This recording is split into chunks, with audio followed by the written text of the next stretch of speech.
Over the years, I've made multiple videos criticizing Square Enix's strategy and how they go about their exclusivity deals with Sony, how they've done with Final Fantasy, and what they need to do on Nintendo platforms going forward as the audience and the base has shifted from where it was in the PS1 and PS2 days. And now it seems like Square Enix has absolutely agreed with what I'm saying here, because they have said that they are going to be aggressively pursuing multi-platform development, and they've completely revamped how they want to deliver games to customers. So let's go ahead and jump into it right away with what Square Enix has announced. So Square Enix announces a new medium-term business plan. Square Enix reboots and awakens 3 years of foundation laying for long-term growth. A shift from quantity to quality, aggressive multi-platform strategy, and more. So Square Enix has announced the establishment of the new medium-term business plan covering the fiscal year ending March 31st, 2025 through fiscal year ending March 31st, 2027,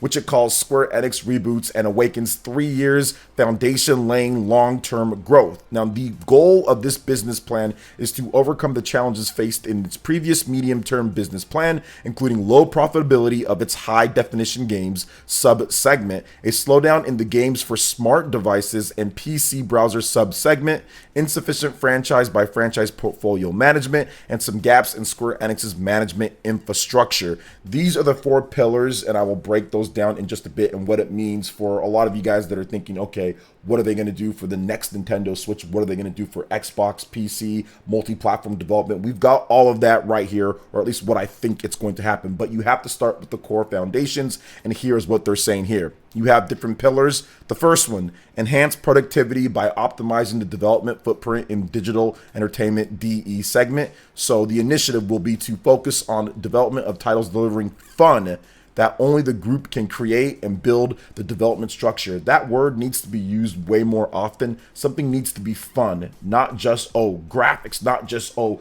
this, or, oh my gosh, we need to make sure that we take advantage of this technology or that technology, or now we have this new super graphics thing. Fun should be the number one thing, and then go from there. It's great to have graphics. It's great to have the best sound quality or everything like that, SSD and all that, but it needs to be fun, and it needs to be fun throughout the whole experience. So that is a great pillar to stand on, at least with the number one thing. Number 2, diversify earnings opportunities by strengthening customer contact points. Shift to a multi-platform strategy. This is a very important thing. This is starting off good. Obviously, it looks good on paper, but fun and multi-platform. So let's continue on here. Building continuous customer contact points of our titles by stepping up digital sales. Create the interaction with customers by increasing sophistication of publishing function, generating the opportunity of new revenue by offering IP across a range of entertainment experiences. So essentially what they're saying here is that they're going to be supporting the Nintendo Switch 2, they're going to be supporting PC, they're going to be supporting Xbox, and they're going to be supporting PlayStation. In today's day, if you look at Final Fantasy and you look at Rebirth, you look at the sales, obviously the sales are not where it needs to be for the stature of Final Fantasy. And this is something that a lot of people got upset at me about when I mentioned these things, how they need to have some more bigger type of titles on the Nintendo Switch. They need to do some more multi-platform stuff. They have to have PC more involved. Why are you going all in on PlayStation as if that's where the whole base is of people that want to play RPGs or Final Fantasy? This is not 1998. This is not PS1. This is not PS2. The times have changed. Tastes have shifted. The Nintendo Switch is a thing. PC is a thing. And they were completely shooting themselves in the foot by not aggressively planning that and taking Sony's money. Now, and I get it. That money was alluring and it made sense when they did it. But at the same time, there was probably some people within the company who was like, wait a minute, this might not be a good thing, especially if the PS5 or whatever doesn't take off in Japan or in certain places. Or maybe if the base there just doesn't buy it as much or not into Final Fantasy or our IP like they used to be. And that's exactly what happened. People just aren't into it as much on that one particular system. But overall, there's tons of people, millions and millions on all platforms that are into Square Enix, but some are saying, hey, you need to do more multi-platform. Why is it all exclusive? So I think that they're realizing this, and they saw Atlas, for example, completely lap them. Persona is now bigger than Final Fantasy on console when it comes to sales. Persona 5 Royal and Persona 5 have outsold Final Fantasy 16 and Final Fantasy 7 Rebirth combined. I mean, Persona 5 is the top top dog when it comes to the traditional JRPGs out there, outside of like MMOs and other things. So the fact that that's happening and Sega had a shift to multi-platform well before Square Enix absolutely is probably an issue for them, and they saw that. Next up, let's get into the third pillar here. Roll out initiatives to create additional foundational stability, and the initiative will be to rebuild overseas business divisions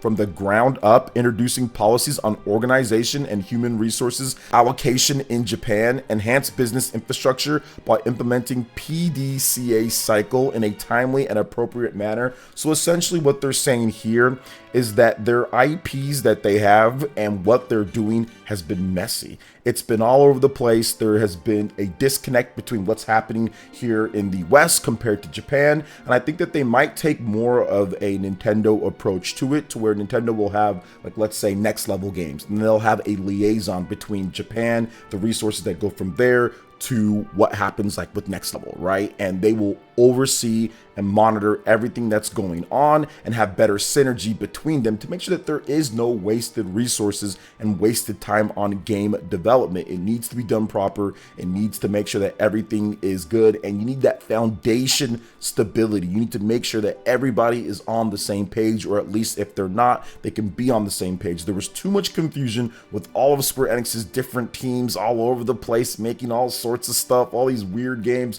from here and there, and they really need to focus and hone in, which they've talked about before, focusing in on quality over quantity. They said it again here. Now, this is the fourth pillar here when it comes down to it. Strike a balance between shareholder return and growth investment when allocating capital. The initiative will be to earmarks a maximum of 100 billion yen for total strategic investments over a 3-year period, 20 billion earmarked for share buybacks for the next 1 year. Now, by driving a new medium-term business plan, we will shift from quantity to quality and evolve to deliver a variety of contents that ensure fun all over the world. So this is absolutely like a Nintendo Lite type of business program, because that's their motto with it, fun, right? They're looking at that model. They're looking at the success with all of their first party titles. 67 different titles published by Nintendo have been able to sell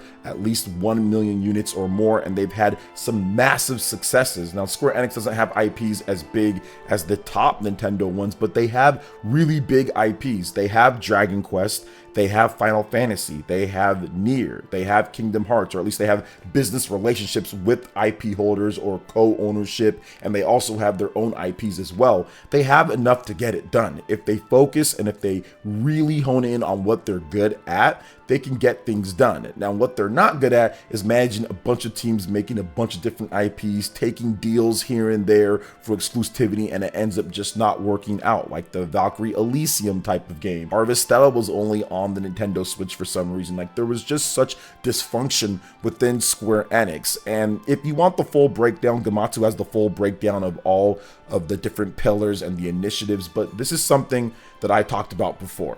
This is something that I made videos on, and there's a lot of people that would downvote my videos, and very similar to what I said before about Sega and Persona and how that needs to go multi-platform. And those are some of my most downvoted videos as well. I think the common theme here is whenever it's a franchise or games that are dealing exclusively with Sony, it seems like people get upset if that goes to multi-platform. But overall, if you're looking at Sega now at this point, when they started going more multi-platform with Persona and other titles, look at how much better they're doing at this point. Look at how much better they've been when it comes down to Persona 5. That was incredible for them, and the game is rolling. It's really revitalized everything. Look at what they're doing with SMT5. That's going multi-platform. That's going to be super cool to see everybody get a chance to play that game, which I don't know why the game was exclusive in the first place. Actually, I do a little bit, but I think it has to do with their inexperience with HD when it comes to the 3DS development team that was working on the game, and then wanting to just focus in on one platform so they can get the game done. And they still had issues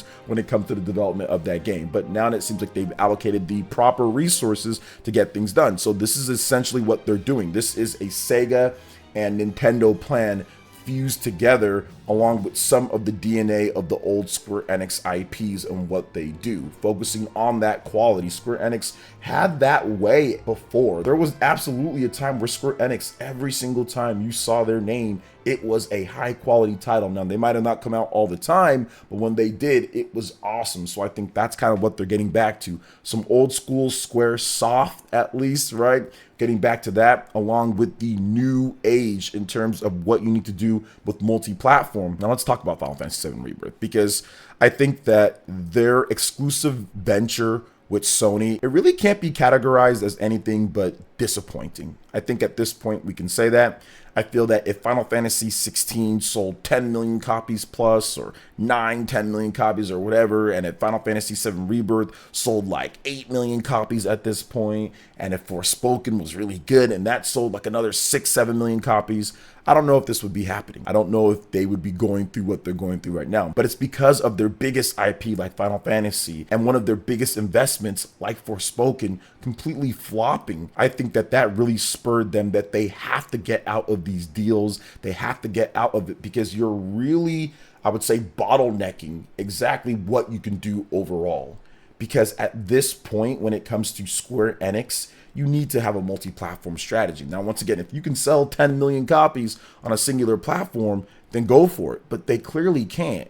The base is spread out to other platforms, and I think that it's very important, especially with the Nintendo Switch 2 coming out, that you have major Final Fantasy on it, that you have major Dragon Quest on it, that you have major Nier on it, that you have all of these different things. I mean, look at Nier. It got a huge bump from having a port on the Nintendo Switch how many years later, and of course it's on PC and on Xbox, and the sales have continuously rose from what they were on just the PlayStation when it launched. So these are the type of things, in my opinion at least, when you look at it, it's smart of them to do this, but it took them way too long to realize this. It took them way too long, but it's never too late. It's not like the business is going to shut down tomorrow. So it's never too late for them to really reenact this plan, get back to things. But yes, here's what I would expect going forward in the short to long term. I would expect games like Visions of Mana. That's obviously multi-platform. This is the first time that I think a Mana game has been on the Xbox platform in quite some time, or at all. Pretty sure there's something else, but yeah, a major brand new Mana game. So making that multi-platform, not just on PlayStation and Nintendo and maybe PC, right? Actually making that multi-platform, I think that game's going to come over to the Nintendo Switch 2. And then I think the next big thing here is Dragon Quest 3 HD 2D Remake, Dragon Quest 12. Both of those games, multi-platform. Both of those games need to be in good shape. Make sure that those are ready, because that's going to be huge money makers for them within the next year or so. I think both of those games will be out within the next year or two. So get those games out. And then the next Final Fantasy game, it absolutely needs to be multi-platform strategy. You need to really emphasize that and move it forward. If they do that on Xbox, PlayStation, PC, Nintendo Switch 2, you're going to get back to the sales that you had back before. You're going to get back to those Final Fantasy sales in the PS1 and PS2 era. It's going to get back to that as long as the game is quality. And I know that's tougher to do. It's tougher development. Final Fantasy is always crazy, but go back to your original pillar, Square Enix. When you look at making the next Final Fantasy game, go back to that. Focus on development of titles delivering fun. Fun should be the number one thing. Not that you need to have the greatest graphics in the world, or you need to push the medium to this utmost level. That's not necessarily what makes Final Fantasy Final Fantasy. Don't get me wrong, that's part of it, but the number one thing needs to be fun. Deliver that, and then worry about the graphics and all the other stuff later. But make sure that fun is the number one thing. So that means no Chadley or anything that resembles Chadley in games going forward, because that's not fun. Chadley's not fun. So make sure that you do that, Square Enix, okay? Now that we've got that, I think that Final Fantasy is going to be fine. They still have Final Fantasy 14 on PC, but this multi-platform strategy will work for them as long as they execute everything. And once again, I was exactly right on what they needed to do with all the different videos that I made talking about how Square Enix is in bad shape with some of their stuff. And I think it proves the stuff about Rebirth as well, that that game just necessarily isn't doing the best, having it as an exclusive on PlayStation, which I think that Yoshi P or some of the executives for Square Enix have actually came out and said that, hey, yeah, they're looking at maybe porting over these Final Fantasy games to other platforms, maybe once the deals expire or something like that. So we'll see overall. But what are your thoughts, guys, on this when it comes to Square Enix? Let me know in the comment section below. All right, guys, that wraps it up for this video here. Thank you so much for watching. I do appreciate it. Please make sure you hit that like button, subscribe if you're someone new, click that notification bell, and we will see you for the next video. Peace.